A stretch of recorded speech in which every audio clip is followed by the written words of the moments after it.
Olá, pessoal. Olha nós aqui de novo na nossa realidade, né? Essa é a nossa realidade hoje, mas conseguimos prosseguir. Eu vou compartilhar com vocês aqui a minha tela, para que a gente possa dar continuidade à nossa aula. Nós já conhecemos todas as estruturas e o que acontece para que tenhamos, né, o início da digestão na boca. Agora vamos continuar. Deixa eu ampliar a tela para vocês. Porque depois que o alimento foi triturado, foi mastigado, foi empurrado pela língua, ele vai cair no próximo órgão do tubo digestório, que é a nossa faringe, tá? Então, a faringe, ela é um órgão tubo muscular, ó, é um tubinho de músculo, por onde o alimento vai passar. Então, saiu da boca aquele bolo alimentar, o bolo alimentar vai cair na faringe, por uma estrutura conectada a ela, que nós chamamos de orofaringe. Só que essa faringe também é conectada com o nariz, olha só. Ela também tem a nasofaringe. Então, o ar que você inspira pelo nariz, a comida e o ar que você inspira e, né, faz o movimento de deglutição na boca, vão cair no mesmo tubinho que é a faringe. Então, nós temos a nasofaringe, a orofaringe e temos a laringofaringe, tá? Esse tubo vai conduzir tanto ar quanto o bolo alimentar. Por isso, quando chega no final dele, na laringofaringe, ele precisa de um mecanismo de tampa para tampar, né, o ar, o buraco do ar, para que o alimento vá para o estômago e não para o seu pulmão. Então, como que se chama isso? Vamos lá, só para vocês verem, olha só. O nariz conduz o ar para o tubo respiratório, que é anterior no seu pescoço, e a boca conduz o bolo alimentar direto para o seu esôfago, que é um órgão digestório, tá? Só voltando aqui um pouquinho para vocês, tá? Então, deixa eu só colocar aqui. Então, quando nós temos aqui, né, o ar entrando e o alimento passando, isso não pode acontecer ao mesmo tempo. Como eu disse, nós temos um mecanismo aqui que se chama mecanismo de tampa, que é chamado de glote e epiglote. Já ouviram falar?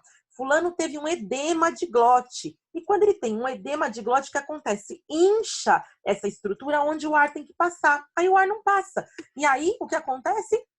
Parada respiratória. Por isso que também, quando você chega e começa a tomar água, se você, dependendo da velocidade que você engolir, ou do jeito que você engolir, você engasga. Por quê? Sua avó iria falar para você, caiu no buraco errado, e ela estava certa, porque não pode cair no buraco da frente, tem que cair no buraco de trás. Então, quando você engole, tem uma tampinha aqui que fecha o buraquinho da frente, e aí o seu alimento só vai escorregar para o esôfago. E o que o esôfago é? O esôfago é um órgão tubo muscular, é um tubinho de músculo também. A faringe é um órgão muscular, tubo muscular, o esôfago é um órgão tubo muscular, por isso que a gente fala que da boca até o ânus temos quase apenas órgãos tubomusculares que conduzem o bolo alimentar até, né, o seu processamento completo para que ele saia como bolo fecal. O esôfago, ele é um tubo de músculo, então, que trabalha com o movimento peristáltico que nós já vimos na aula passada, e ele também tem uma porçãozinha chamada hiato esofágico, que é o final dele. Olha só, terminou sua faringe, né? Se você não está respirando, o tubinho aqui da frente foi tampado, o alimento vai cair no seu esôfago, que é o tubo de trás. O esôfago, ele tem uma porção que a gente chama de porção cervical, que é a que está no pescoço, uma porção torácica, que é o pedaço dele que está no tórax, e uma porção abdominal, que é o pedaço dele que está no abdômen. Então, porção cervical, torácica, ó, porção cervical do esôfago, torácica do esôfago e a porção abdominal. Na porção abdominal é onde a gente tem a hérnia de hiato, onde a gente tem a porção hiatal do seu esôfago, que se formar uma hérnia, vai dar um desconforto alimentar. E muitas vezes a pessoa vai ter refluxo ou não vai conseguir fazer a digestão. O que importa aqui é saber, meu esôfago, o seu esôfago é um órgão tubomuscular que conduz o bolo alimentar até o estômago por movimento peristáltico, tá? Olha aqui, se fosse respirar, iria cair aqui nesse tubinho anterior azulzinho. Como você está comendo, ele vai passar da boca para cá, desce até chegar no seu estômago, tá? Só para mostrar para vocês, né, que o tubo digestório ele é todo vascularizado, ele tem microvilosidades, ele tem uma porção ciliada, né, que vai auxiliar no movimento peristáltico. E o movimento peristáltico, o que que é? Lembra que eu tinha mostrado para vocês? Ó, é a contração ondulatória que vai empurrar o bolo alimentar, né, para outra porção. Então, olha como ele vai passando, né? E aqui, para que vocês tenham ideia de como ele passa, ó, contraiu, passou, contraiu, passou. Então, o tempo todo o seu bolo alimentar vai fazer esse tipo de movimento, ó. Viu? Ele passa empurrando o bolo fecal ou o bolo alimentar para que chegue ao estômago ou que saia do estômago e vá para a próxima porção. O que o seu estômago é? Deixa eu tirar daqui para vocês. O que o estômago é? É um órgão que a gente chama de porção dilatada do tubo digestório. Então, é uma porção mais larga, tá? Que vai realizar a digestão da maior parte dos alimentos, menos das proteínas e das gorduras, que vão precisar dos órgãos anexos para digerir. Aonde está localizado o seu estômago? À esquerda do plano mediano, na sua cavidade abdominal. Então, do lado esquerdo do seu abdômen. Tem a função da digestão da maior parte dos alimentos, principalmente as vitaminas, né? A parte aí de início da digestão proteica, início da digestão gordurosa, tá? E ele está dividido, aí eu vou mostrar para vocês aqui a divisão dele. Então, aqui, ó, terminou o esôfago, quando passa o diafragma, tem a porção abdominal do esôfago, começa o seu estômago. Qual é a divisão do estômago? Aqui é um pedaço dele, ele é um órgão musculoso, por isso ele pode esticar muito. Deixa eu pegar um estômago inteiro aqui para vocês. Olha só. O estômago tem uma porção superior chamada de fundo, uma porção interna chamada de corpo, tá? Ele tem uma porção inferior e a saída dele, que nós chamamos de piloro ou piloro, e a entrada, que a gente chama de cárdia. Então, as duas válvulas de entrada e saída do estômago são chamadas a de entrada cárdia, a de saída piloro. O fundo é a porção superior e o corpo é a porção onde o alimento vai passar a maior parte do tempo para ser digerido. Tá? Então, uma contração aqui para empurrar o alimento. Olha só. Aqui você tem o fundo do estômago, aqui o corpo do estômago, a cárdia, que é a entrada, e o piloro, que é a saída. Tá? Então, aqui está o mesentério, né? O peritônio revestindo aí a estrutura que sustentam o seu estômago. Veja como o estômago é um órgão musculoso e dilatado. Todos são um tubinho. O estômago é uma porção dilatada, olha. E o que o estômago faz? Ele produz, primeiro, quando a gente começa a mastigar, um muco. Tá? Esse muco, ó, vou até tirar aqui para vocês verem, está escrito jugo, que está em espanhol, né? Mas é um muco. Parece um catarro que fica parado nas rugas do seu estômago. Parado para quê? Para proteger o seu estômago do suco gástrico, que é esse líquido ácido que vai digerir a maior parte dos alimentos e começar a digestão das gorduras e das proteínas, tá? Olha como ele é musculoso e toda essa porção vai ficar guardando esse muco para que o suco gástrico não chegue nele. Professor, e se o suco gástrico chegar? Vai começar a arranhar, irritar essa porção, vai deixar ele vermelho e você vai ter uma gastrite, tá? Então, aqui para mostrar as divisões, olha lá, cárdia, fundo, corpo e o piloro, que é o final do seu estômago, tá? Aqui é a posição do seu estômago, né? Embaixo de tudo isso aqui, tá? E aqui só para demonstrar o intestino delgado e o intestino grosso. Tá?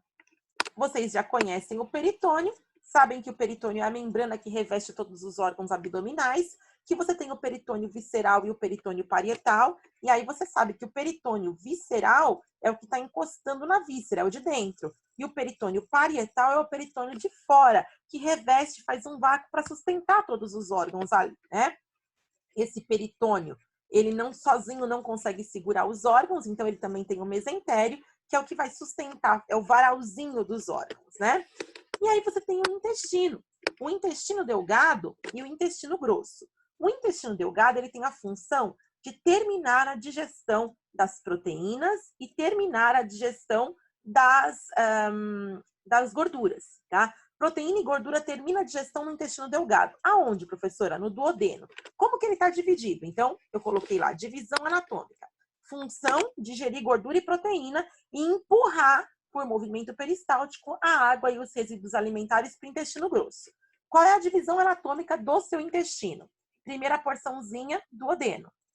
Toda a porção maior do seu intestino delgado, jejuno. E o final é o íleo, que vai levar a água né, e os resíduos alimentares, aquilo que não foi aproveitado, para o intestino grosso, porque o duodeno faz o quê? O duodeno termina a digestão e o duodeno absorve os nutrientes que foram digeridos. Então, tudo que foi digerido vai ser absorvido aqui pelo duodeno. O jejuno vai empurrar até o íleo as águas, né, e os resíduos alimentares, e o íleo vai empurrar até o seu intestino grosso essa água e esse resíduo alimentar. Tá? Só para mostrar para vocês o comecinho do intestino delgado, né? E ele é mais liso do que o intestino grosso, que tem essas alças, olha. Tá? Então, tudo isso aqui é intestino delgado, ele é rico em microvilosidades.